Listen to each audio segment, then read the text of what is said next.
যিনি একজন আদর্শ শিক্ষক, মানুষ গড়ার কারিগর, আমরা যাকে ম্যান মেকার বলে থাকি, সমাজের মধ্যে সমাজের দর্পণ যিনি, সে একজন আদর্শ শিক্ষকের কথা বলি। আদর্শ শিক্ষকের প্রথম কাজ হচ্ছে ক্লাসে ভালোভাবে পড়াইবো না, প্রাইভেট পড়াইবো। ক্লাসের মধ্যে যদি 50 জন ছাত্রছাত্রী থাকে, তাদের মধ্যে একজন দুজনে বুঝতে কষ্ট যাবো, কিন্তু প্রাইভেট একসাথে 30 জনে পড়াইবো, 30 জনে অঙ্কটা বুঝবো। আদর্শ শিক্ষকের প্রথম লক্ষণ গুণাগুণ হচ্ছে এটা।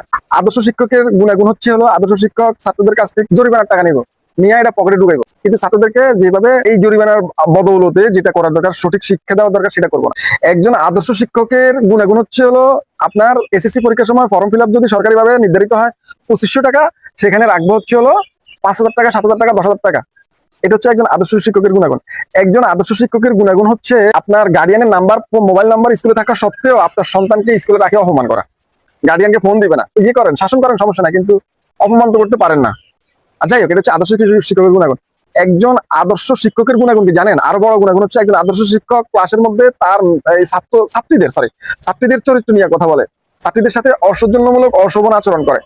একজন আদর্শ শিক্ষকের গুণাগুণ হচ্ছে সে তার ছাত্রী, সে ধরেন মাস্টার্স পাস করছে, তারপরে এখন চাকরি করতেছে আরো 5 বছর, সেই শিক্ষক তারই স্কুলের একজন নবম শ্রেণীর মেয়ের সাথে প্রেম করে।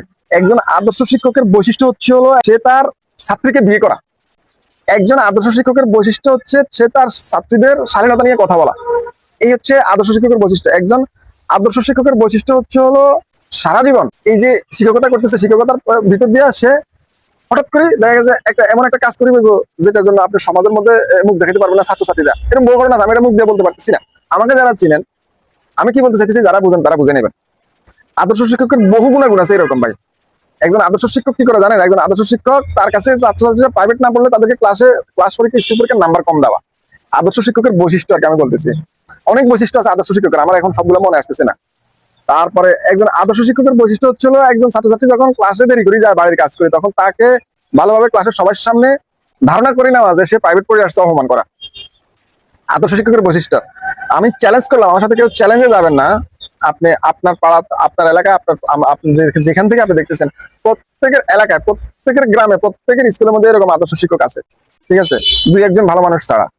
এরা হচ্ছে সমাজের দর্পণ, এরা হচ্ছে সমাজের ম্যান মেকার, আমরা যাকে বলি। সমাজ গড়ার কারিগর, মানুষ গড়ার কারিগর, এগুলো হচ্ছে এদের আদর্শ। আপনি বলবেন তারা কি পড়ায় না? হ্যাঁ পড়ায়। এই যে বললাম যে এগুলা করে, ক্লাসে পড়ায় না, প্রাইভেটে পড়ায়। ক্লাসে পোলাপাইন বুঝে না, প্রাইভেটে পোলাপাইন বুঝে, ঠিক আছে? সে তার স্কুলের মানে বাচ্চা 15 বছরের নবম শ্রেণীর মাইয়ারে বিয়ে করে, সে তার স্কুলের মেয়ের সাথে প্রেম করে, ঠিক আছে?